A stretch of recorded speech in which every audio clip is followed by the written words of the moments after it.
This is CGTN, China Global Television Network.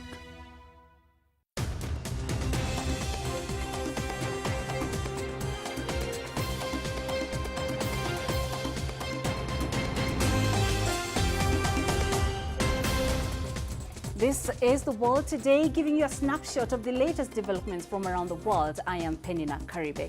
Coming up, Libya's Parliamentary Electoral Committee now says it's impossible for the country to hold Friday's presidential election as planned.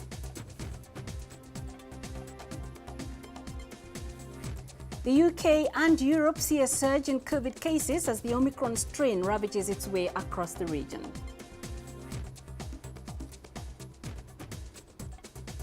And Omicron becomes the dominant variant in the US, accounting for 73% of cases last week.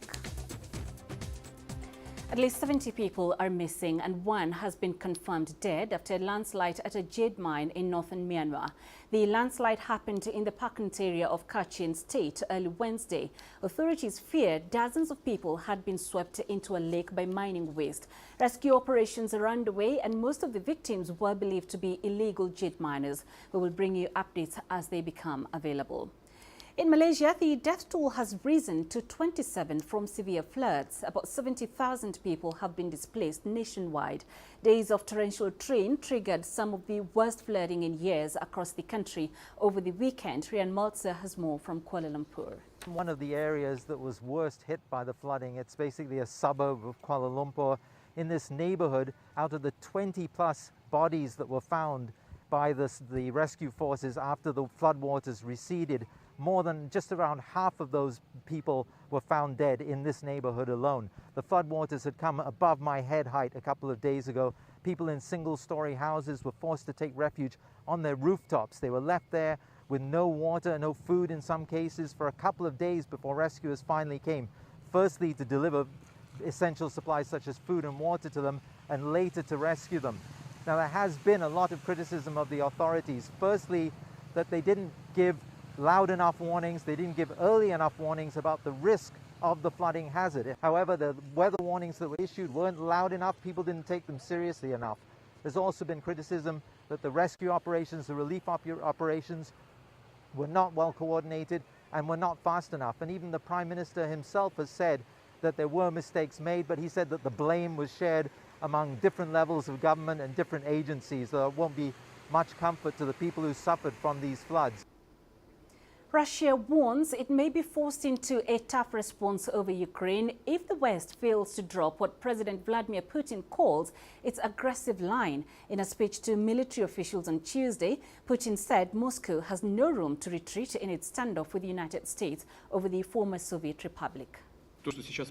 What's happening now, tensions that are building up in Europe, is the fault of the US and NATO. Every step of the way, Russia was forced to respond. The situation kept worsening and worsening, deteriorating and deteriorating at every step. And here we are today, in a situation where we're forced to resolve it somehow. We can't allow the situation that I've mentioned, NATO's further expansion eastward. Russia has accused the United States and the Washington-led NATO military alliance of stoking tensions near Moscow's borders. It has rejected accusations that it may be preparing an invasion of Ukraine. But Russia says it needs pledges from the West, including a promise to halt NATO military activity in Eastern Europe. Despite rising hostility, U.S. Secretary of State Antony Blinken said there are no plans yet for an in-person meeting between President Joe Biden and Russian President Vladimir Putin. Meeting between the president and President Putin. I leave that for another day. There are no plans to do that now. I think we have to see if, in the first instance, there's any progress diplomatically. We also want to see Russia de-escalate, to move forces back from the border with Ukraine, to take down the tension. Libya's parliament says the long-awaited presidential election will not take place Friday. The widely expected announcement was the first official statement that the vote will be postponed. The notice states that the caretaker government's term would still end on the set date, but no further details were given on a new election or if it was cancelled outright. Reportedly, armed groups were deployed in the suburbs of Libya's capital, Tripoli, on Tuesday as the country awaited the announcement. We will bring you more as this story develops.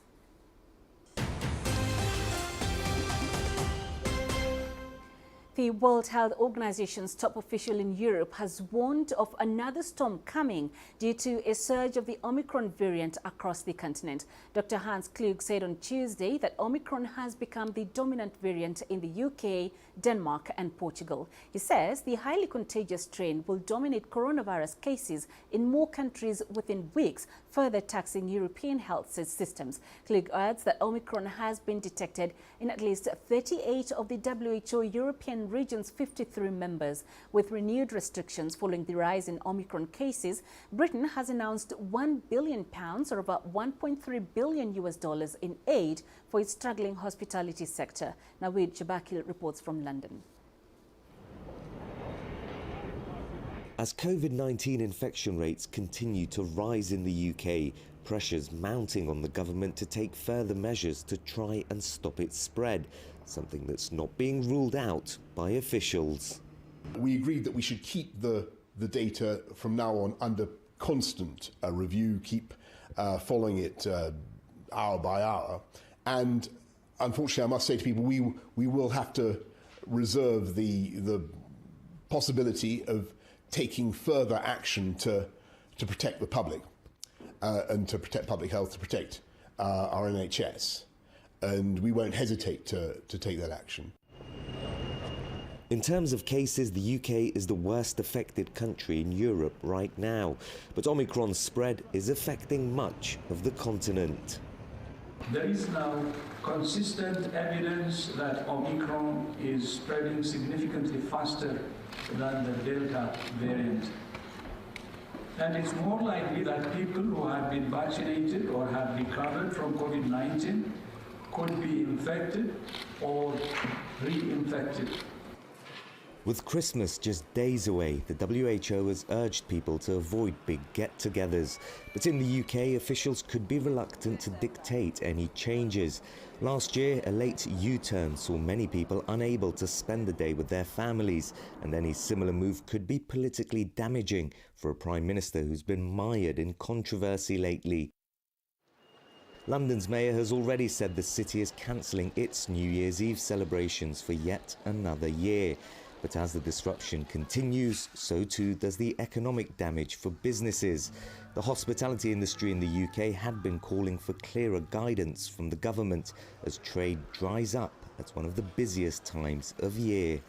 Firstly, we're announcing £1 billion in financial grant support, which means eligible hospitality companies will be able to claim a cash grant worth up to £6,000. The financial help announced on Tuesday is a sign of the growing uncertainty that's hitting British businesses and consumers. And with Omicron spreading at pace, all the signs indicate that even tougher restrictions could be on the way. Naweed Jabakil, CGTN, London. U.S. authorities will provide free at-home test kits and additional aid to hospitals, citing Omicron as the dominant COVID variant in the country. The strain accounted for 73% of new cases across the U.S. last week. Nathan King reports from Washington, D.C. Well, it's unveiled as the winter plan for COVID, but it's weeks behind the spread of Omicron, and it really feels like plan A, B and C are all being rolled together and rushed out just before the Christmas break here. Remember, just 2 weeks ago, the president and his staff were saying Omicron is not something we should be really worried about. They were questioning whether it would spread as fast here as it was elsewhere. But that is not the plan of the president to lock down this nation just a week before Christmas, even though the Thanksgiving holiday and all the travel in the third Thursday of November may have led to a huge surge of cases. They are not telling families to stay at home. What they are saying is get vaccinated, get boosted when you can. We are not going to lock down schools. We are not going to lock you down in businesses. What we are going to do is to provide federal support for hospitals that may be overwhelmed, even though hospitalizations and deaths seem to be not rising very quickly, but we are lagging in this.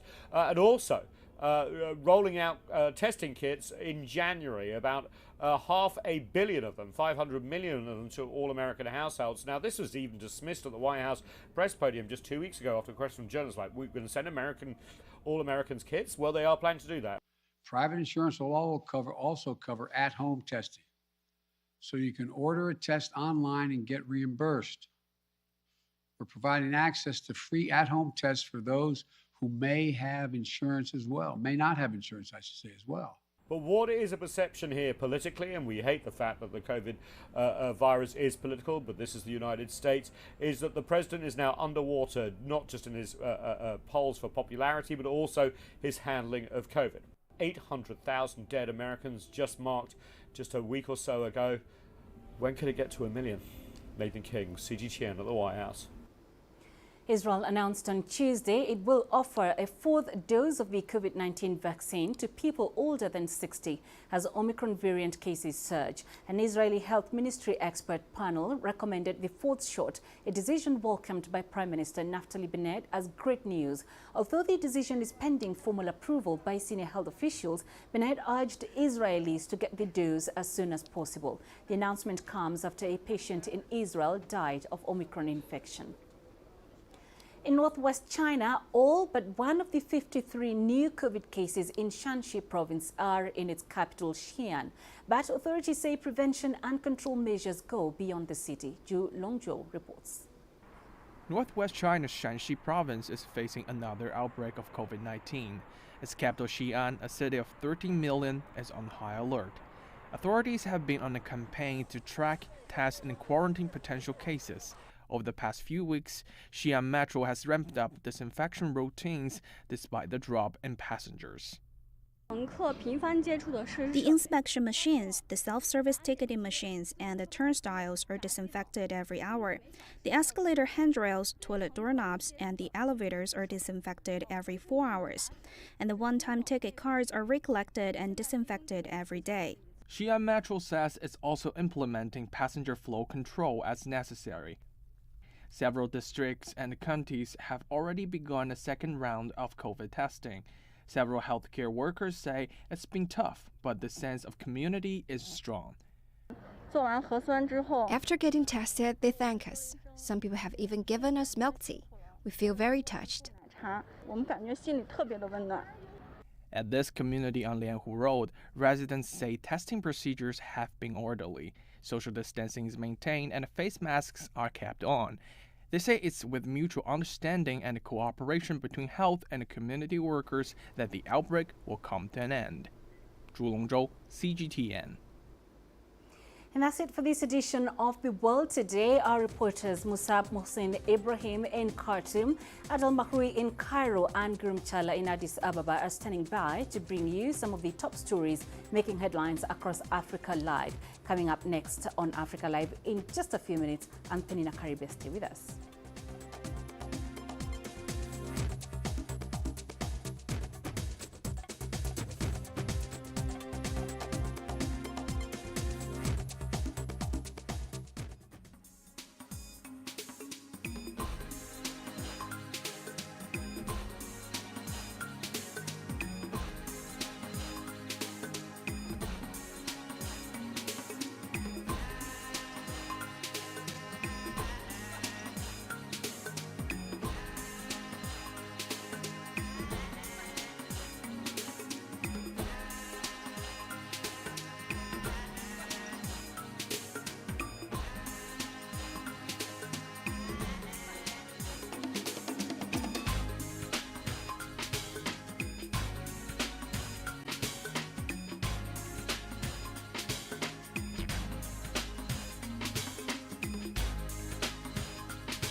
This is CGTN, China Global Television Network.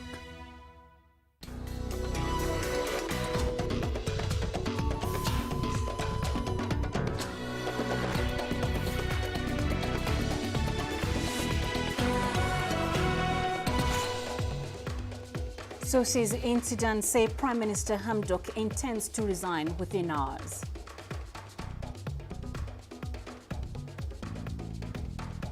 Libya's Parliamentary Electoral Committee now says it's impossible for the country to hold Friday's presidential election as planned.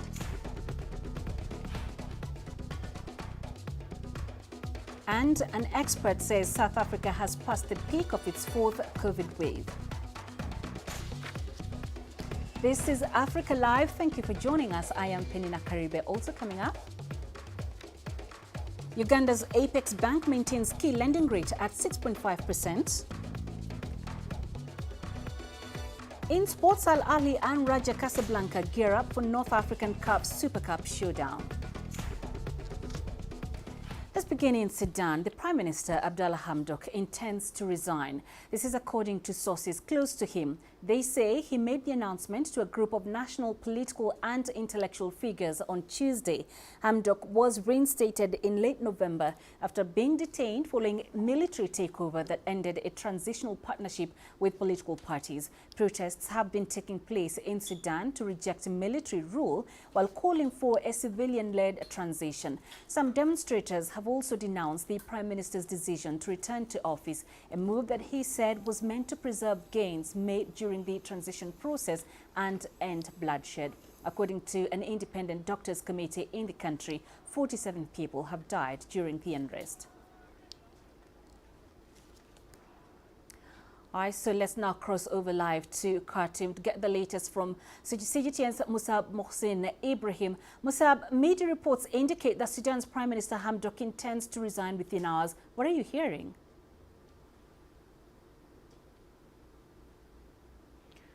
Welcome. Yes, we heard this before 17 hours in the social media and the website that the Prime Minister Abdallah Hamdok intend to do this kind of resign. The reason why he trying to do this kind of thing, because the Prime Minister Abdallah Hamdok is looking to in the future. He said the vision that now people should taking care and should prepare ourselves to be in elections. And he said that's the main reason that's why I'm trying to do this or to resign from this presidential, because there is incompatible in the revolution politics forces and not agree together. And he mentioned this kind of things trying to take our country in a bad situation, and it's impossible to get it back, and people are not focusing in this. And he said that there is a lack loyalty for him and for his presidential things. So what has been the reaction of the Sudanese people, especially political leaders, to this news? Yes, the Sudanese people, they wanted a march, and for many different days they went in the streets and asking for democracy and the rights. We're not pleased about this agreement between the Prime Minister Abdallah Hamdok and the military. So they're rejecting. There is one of their things that they asked it when they went to the streets and asking for the rights and democracy. They don't want the Prime Minister to join to them. They don't want military at all in the government. So this is the Sudanese people are giving nothing, because this is the thing that they wanted. They don't want him to be with them because they believe in hope. He's the only civilian. He can bring him the hope and life to Sudan again. But the politics, they have another vision from a different side. They say that if he trying to stay away from this could be a great loss for the Sudanese people and the civil government, because he's the only man and the only person. He's in the presidential with the council military. He's the only person from the civilian people. He worked there and he had this kind of position there.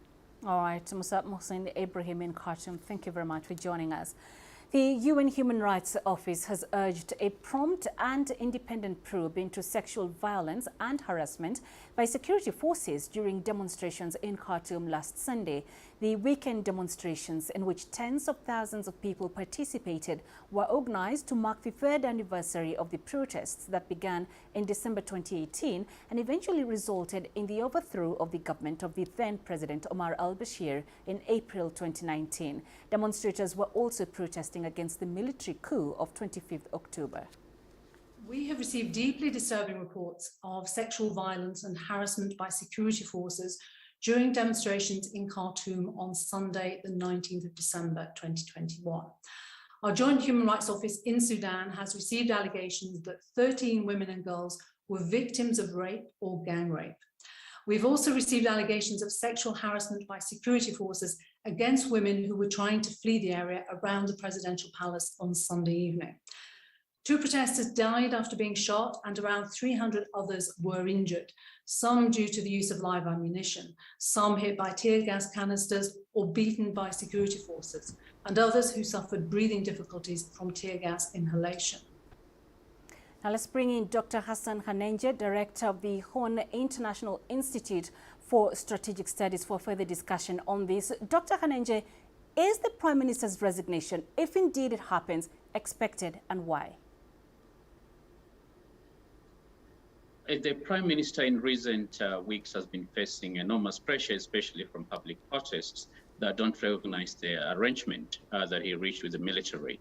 And that could be putting a lot of pressure because of the apparent erosion of legitimacy in the wake of hundreds of thousands of Sudanese people protesting against the government. But secondly, it may be also be informed by the paralysis that was occasioned by the recent coup, in which he's been incapable of actually making any real progress towards the transition as planned. And finally, it could also be a move to try and also put more pressure on the military to make some concessions, because the status quo cannot be sustained. And so at this rate, there's a likelihood that his government may fall. And so it also be a tactic by him to try and put pressure on the government. So what then is the future of Sudan if indeed the Prime Minister resigns? What we may likely see is that the military may first, move to consolidate its role that it has sought to do for a long time. But secondly, because of the increased public protests and pressure, and the expected international pressure, they may appoint some other allied civilian as a caretaker in the meantime, as they try to guide the country towards a transition. But the worst case scenario, which I think of many fear, is that there's going to be an escalation of this crisis in which may witness a lot of bloodshed and a lot of protests that may lead to an eventual change in the military government, but also potentially another transition government, perhaps in 2022 or after that. And so there are a number of scenarios that may be expected, but none of them is actually pleasant for Sudan or for the region. Dr. Hassan Hanenje, we appreciate the insights. Thank you for joining us. Libya's parliament says the long-awaited presidential election will not take place on Friday as earlier planned. The widely expected announcement was the first official statement that the vote will be postponed. The notice states that the caretaker government's term would still end on the set date, but no further details were given on a new election or if it was cancelled outright. Reportedly, armed groups were deployed in the suburbs of Libya's capital, Tripoli, on Tuesday as the country awaited the announcement. Meanwhile, armed groups deployed to Libya's capital, Tripoli, have raised security concerns as uncertainty looms over the presidential elections previously set for Friday. 3 aspiring candidates met in the country's east ahead of the vote. However, the content of their talks was not disclosed. Present at the meeting was Eastern-based military strongman Khalifa Haftar, who met with ex-Interior Minister Fatih Basaga and former Deputy Prime Minister Ahmed Maitik in Benghazi. The vote was meant to seal a UN-led peace process after a ceasefire between Eastern and Western rebel administrations. The UN has called for a resolution of disagreements through dialogue to aid a peaceful transition in Libya. This meeting gives a sign of hope to all Libyans. The Libyans are always able to help lead the country into a state of stability. Libya has the abilities and skills to overcome all these challenges in order to help the country evolve. Libya's presidential candidates are meeting to unify national efforts to events with the challenges and the events that our beloved country is experiencing these days, and out of respect for over 1.5 million Libyan voters who are waiting for the scheduled date of the presidential and parliamentary elections. Let's discuss this further with CGTN's Adel Mahri, who's live for us in Cairo. Adel, the Libyan Parliament's Electoral Committee says holding the presidential election on Friday is impossible. What has been the reaction in Libya to this announcement? So basically, the Libyan Eastern Parliament is basically stating the obvious. We are less than 48 hours from the vote, and there is no official announcement of the final list of candidates who people should be voting for in less than a day and a half. And basically, it's just the first of its kind official political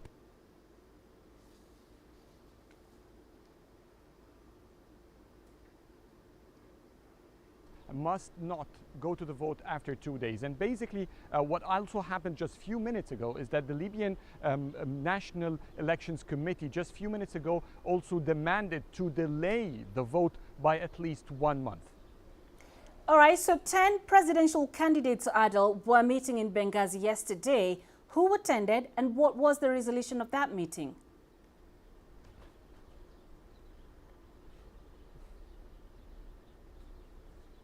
There were about 10 presidential candidates. Some of them are very significant runners in the presidential race, on top of which General Khalifa Haftar, the commander of the LNA forces, the eastern-based military power, and the first man to start and organize a disciplined military form and entity in Libya. Beside that, his western foe, Fathi Bashagha, who was the former interior minister with the government of national accord led by Faiz Sarraj. He was the interior minister then and one of the leaders and very influential politicians in the Islamist political wave in Tripoli. Also former interim prime minister Al-Ma'atiq was also part of that, beside other significant politicians as well. Now the meeting is quite important as it's the first of its kind meeting that sees very prominent rival political figures sit in one room, specifically in Benghazi, the eastern-based city where the Libyan National Army is headquartered. The invitation was extended by Khalifa Haftar, and the main apparent reason for this collaboration is to show that there is a joint task that all presidential candidates, at least the 10 who participated, agree on. That is no division to Libyan territories whatsoever, to continue all efforts for reconciliation and finally to work as one nation in the political past and stick to it. But none of them, and not even the final resolution statement of this meeting, has mentioned anything positive or negative about the 24th of December vote. They did not announce that they all agreed to delay it or even keep it on time. All right, Adel, thank you for that update. Adel Mahri live in Cairo. Now, after a decade of fighting, Libyans were set to go to the polls on December 24th to elect a president. Although that date is now in doubt, CGTN's Robert Nagila tells us what it has taken to get to this point and who the main actors in the process are. The country with the largest oil reserves in Africa, Libya, is about to hold perhaps its most important presidential and parliamentary elections since independence. Following the capture and assassination of Libyan leader Colonel Muammar Gaddafi a decade ago, the country has been engulfed in a civil war that has claimed hundreds of thousands of lives. Over the years, numerous attempts to negotiate a peace settlement were unsuccessful. But in September 2020, a United Nations brokered peace talks held in Morocco and Egypt began to gather momentum. Here, it was agreed on the division of leadership positions among the country's 3 geographic positions. A month later, the warring parties signed a permanent ceasefire during talks held in Geneva, Switzerland. As part of the talks, it was agreed all mercenaries and foreign fighters would leave the country within a period of 3 months. 8 months later, in October, lawmakers postponed the parliamentary elections to January 2022, 30 days after the presidential poll. 98 applicants had registered to run in the presidential polls, but 24 were disqualified by the Electoral Commission for not meeting the set conditions. The most prominent candidates are Saif al-Islam Gaddafi, one of Gaddafi's sons, Khalifa Haftar, who controls much of eastern Libya, and Abdul Hamid Debba, the interim prime minister. In the parliamentary elections, over 700 candidates had registered to run in the elections. But there are still several hurdles to be navigated ahead of the polls. There are still disagreements over election laws, and calls from some sections to boycott the polls altogether continue to hang over the elections.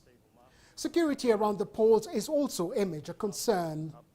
Despite an agreement requiring all foreign fighters to leave the country, the UN estimates at least 20,000 foreign combatants and mercenaries remain, leaving many Libyans to wonder if a credible election can be held. Whoever wins the presidential elections faces a mammoth task in unifying the country and creating strong, functioning governing institutions that will work for the people. Thank you, Robert. That's now European Professor Gamal Abdel Gawad. He's the former chairman of Al Ahram Center for Strategic and Political Studies, and is joining us live from Cairo. Professor Gawad, thank you very much for your time. What is your take on the situation in Libya?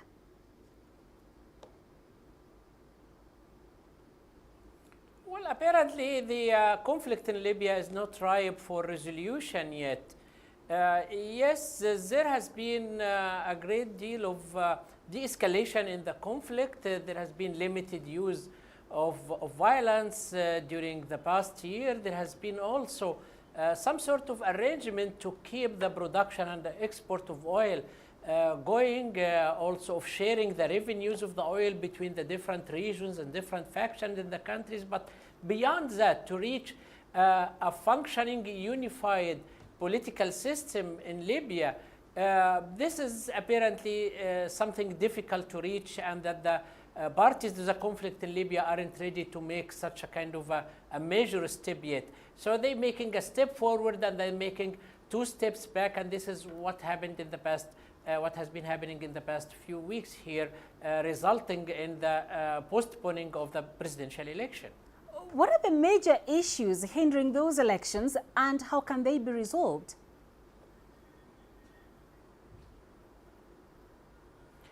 Well, let me say there is some sort of a poor design in the political process that is being tried to be implemented in Libya.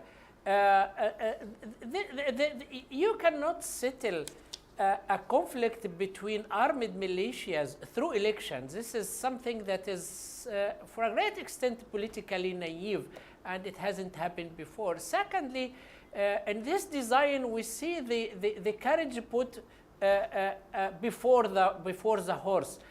We see election arranged, but we don't see agreement on the constitution. We don't see agreed upon electoral laws and political laws that would ensure the different parties that even if they would lose, they will not be losing everything. There is no guarantees provided for the different factions so that they can make sure that the outcome of the elections, no matter what, they will be better off rather than the current situation.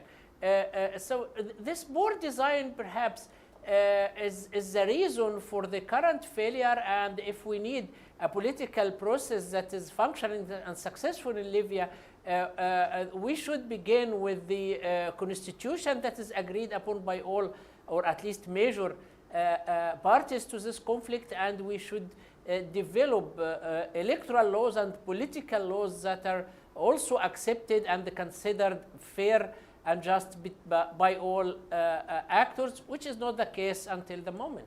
All right, Professor Gamal Abdel Gawad, thank you very much for joining us.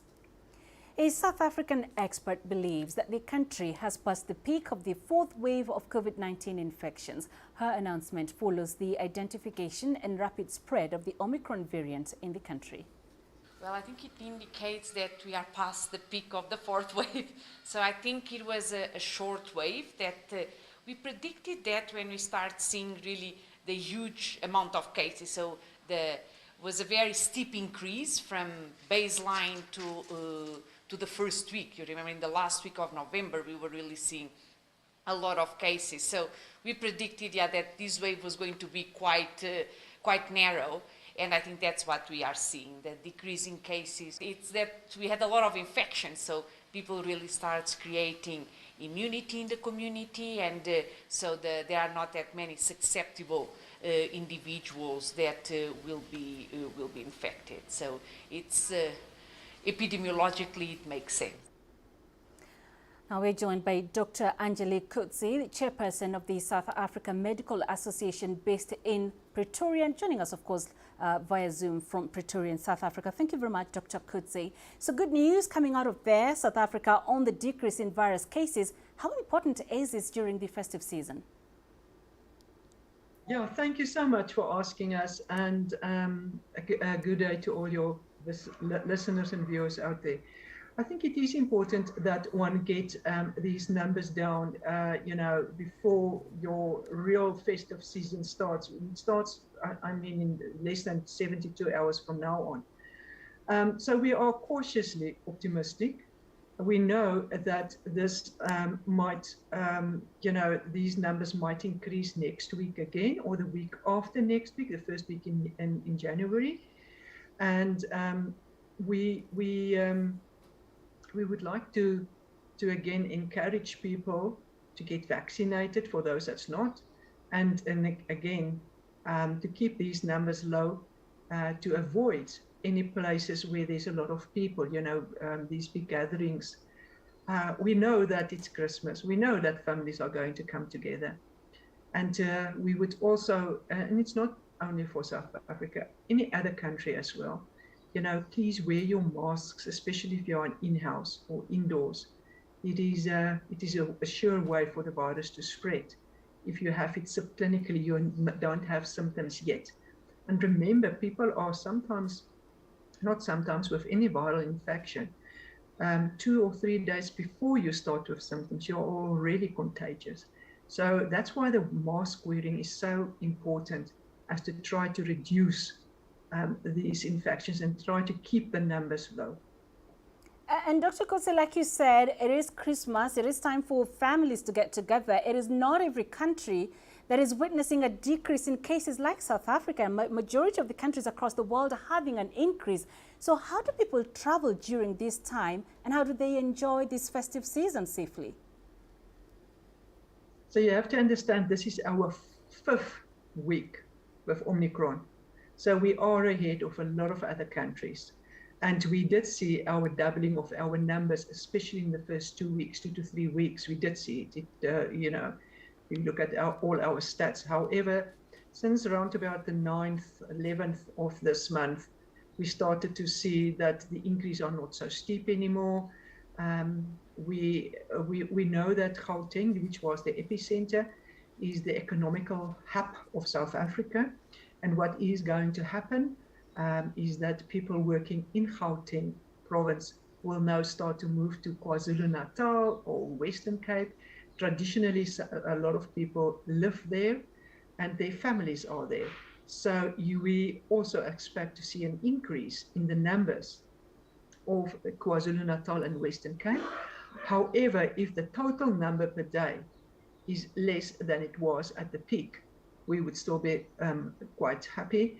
And again, we keep on asking, please, wear your masks in the taxis. But we know what happened in taxis. We know that the taxi would be overloaded. There's nothing, you can do about that. We need to start to learn how to live with this virus. And for now, South Africa hasn't introduced any other stricter restrictions. As I said, as long as our healthcare facilities are not overrun by the virus or by severe infections causing our ICUs to run into trouble, we are then feeling comfortable at this stage. It might change in 2 to 3 days, but for now we are comfortable with the fact that we know our people are traveling, and we know that there might be a slight increase in other provinces. As I said, as long as the total number stays low, as well as our hospital admissions are not increasing in ICU, then we can live with this. All right, and very key what you said. We've got to learn to live with it. Thank you very much for joining us, Dr. Angelique Kutse. Ghana has introduced new restrictions to curb the spread of COVID-19 during the Christmas period. The government says unvaccinated people will not be allowed access to beaches, restaurants, nightclubs and sports venues. But there are concerns that the restrictions could take a toll on businesses within the hospitality and tourism industry. CGTN's Ridwan Karim Dini Osman reports from Accra. This business in Ghana's capital is all about one thing: getting people together. The 2927 Event Center hosts weddings, picnics, concerts, and even funerals. The venue's manager, Judith K2 Addison, however, says the pandemic has already taken a toll on the business. And for a long time, we hadn't booked any events for this place. At that point, we had to cut down staff. There was a point where we just had 5 people: the waiter, a cleaner, security, a cook, and myself to just supervise. And that was really terrible because many people we had to turn away because we couldn't pay their salaries.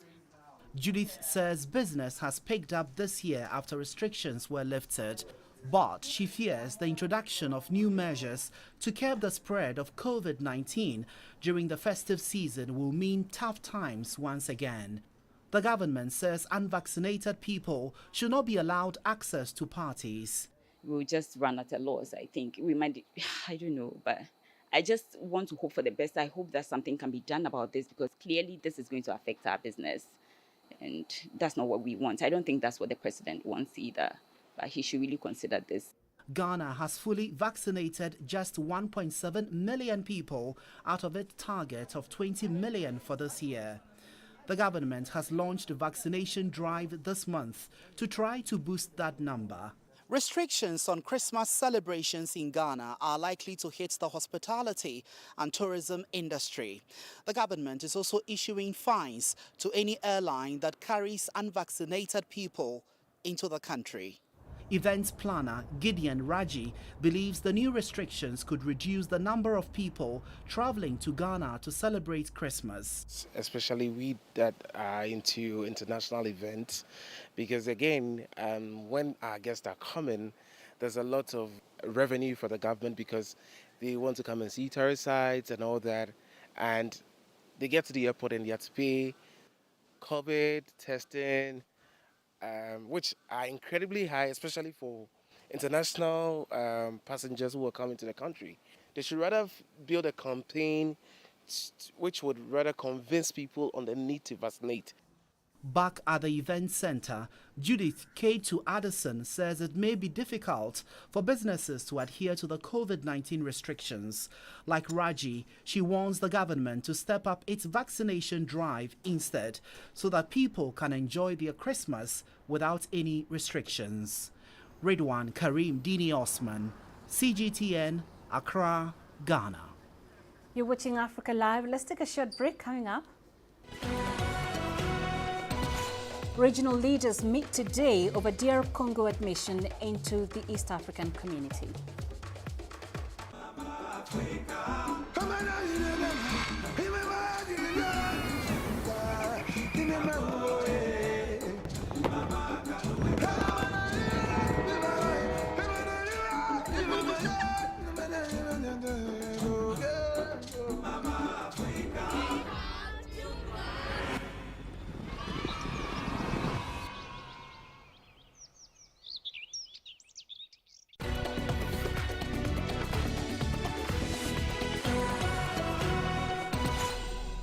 The Ethiopian government has officially announced its forces have retaken all areas in the Afar and Amhara regions from Tigrayan rebels. The historic town of Lalibela, alongside several other major towns in the region, have also fallen back into government control. Rebel forces have, on the other hand, said that they have withdrawn from all the said regions so as to seek a peaceful resolution of the conflict. Let's get more now from CGTN's Gurum Chala. He's live for us in Addis Ababa. Gurum, the government held its presser yesterday. What was discussed? So it was the Prime Minister's press secretary, Belene Siyum, who gave the presser. This is a regular presser. but major announcements were made. First of all, when it comes to the general situation in the north, the government said that war is now subsiding, but the humanitarian situation must be addressed as soon as possible. So as you might understand, the 1 year and 3 months war has evicted millions of people, and thousands and thousands of people are in the hands of aid services, and regular food delivery is needed. And in that regard, in the Tigray regional state, hundreds of thousands of tons of food were delivered according to the government. And similarly, a job of delivering food aid and others has been done to Afar and the Amhara regional states. When it comes to peaceful resolution of the conflict, also discussions are going to be made, but this time around the government is saying that an all-inclusive, all-rounded discussion is expected to be held. On the other hand, post-conflict reconstruction is now being planned by the government, and billions of dollars perhaps is needed to bring life into normalcy in those conflict-torn areas of the northern Ethiopia part. So generally, these were the discussions made with journalists by the government. After more than a year of heavy fighting between the government and rebel force in the northern regions, Addis Ababa has now announced it has managed to defeat the TPLF-led rebel force and retaken all areas in the Afar and Amhara regions. The Minister of Government Communications Service said this victory was achieved due to the strong frontline leadership of the armed force by the Prime Minister. The rebel forces have been badly defeated. The intention, capability, and psychology of the enemy are successfully destroyed. The joint mission of our hero members of the National Defense Force, the Amhara and Afar Special Forces, alongside our Air Force, has resulted in the total defeat of the enemy and the recapture of all territories in the Afar and Amhara regions. After this announcement, we went to the streets of the capital Addis Ababa to hear what people have to say about the battlefield gains that the government said were the beginning of the end of TPLF. This is news we have all welcomed with extreme joy. This indicates two things as well. Whichever enemy comes against us from now on, we shall defeat. And second, it is clear testimony that our unity can resolve any challenge whatsoever that comes before us. I'm very happy, really. Because of the rebels' attack, many, including women and children, have been evicted from their homes. Now, they're free, and I'm very happy. TPLF spokesperson Getachew Reda said their force withdrew from the Amhara and Afar regions to pave way for a peaceful resolution of the conflict. He said, and I quote, "We hope that by us withdrawing, the international community will do something about the situation in Tigray, as they can no longer use an excuse that our forces are invading Amhara and Afar." End of quote. They are defeated, period. There's no other way about it. Our National Defense Force has defeated them the right way. By the way, if more sacrifice is needed, we are ready to head to the battlefield. I'll do it myself. I've got no problems doing so. They are always good at propaganda, so we do not trust whatever they claim. We only trust our Prime Minister, and the team led by our Prime Minister has won and defended the sovereignty of Ethiopia. The proof of victory is everywhere for anyone to see. All local and international TV stations, including yours, are reporting this. So we do not give an ear for their lies. Now that war is subsiding, many say the humanitarian situation in the north of the country must be given due attention. Equally important is also the post-conflict reconstruction issue, which Ethiopian authorities already say that billions are needed to return the war-torn areas to normalcy. Groom Jara CGTN, Addis Ababa, Ethiopia. Well, thank you, Gurum, for that. The 18th Summit of Heads of State of the East African Community begins today virtually. Among the main discussions set to take place is the possibility of admitting the Democratic Republic of Congo into the organization. This will allow for more economic benefits despite an ongoing rebel insurgency there. In addition to this, there will be more investment opportunities for the bloc with a widened range of operation between the Indian Ocean and the Atlantic. The EAC is a transnational organization that provides a common economic platform to promote free trade among its members. The body is comprised of Burundi, Kenya, Rwanda, South Sudan, Tanzania and Uganda. The death toll from Monday's boat accident off the coast of northeastern Madagascar has risen to more than 60. The Maritime and River Port Agency says 50 people have been rescued. Around 130 passengers were on the ship traveling from Antanambe to Swanyerana Ivongo. The country's maritime agency says search and rescue operations are underway to locate the missing passengers. The Director of Operations at Sea at the Maritime and River Port Agency, Mami Randianavoni, says the cargo ship was not authorized to transport people. The vessel sank late on Monday night after water flooded the engine. And staying with Madagascar, the country's Secretary of State for Police, General Serge Gele, has been found alive after a search helicopter carrying him crashed at sea late on Monday. Gele and a fellow policeman reached land in the seaside town of Mahambo separately after swimming for nearly 12 hours. The helicopter was flying him and the others to inspect the site of a shipwreck off the northeastern coast on Monday morning. A mechanic on board the helicopter was also found, but 2 passengers remain unaccounted for. The helicopter dove and was destroyed. I didn't have a life jacket, but the pilot and the mechanic did. I took the pilot's chair as a life belt, and that's how I was saved. I swam from 7:30 in the evening until 7:30 in the morning. I thank the Lord. It was like any other accident. All of a sudden, there were gusts of wind and the chopper dove. If I'm still alive, if we're still alive, it's because we were flying at a low altitude. We didn't fall from very high because we were flying low and following the sea. It was early in the morning. We were adjusting our sails and then we saw him. He called for help. He said, "Help, our helicopter is down. Help us." We then sailed back to shore to get a bigger boat to go and rescue him.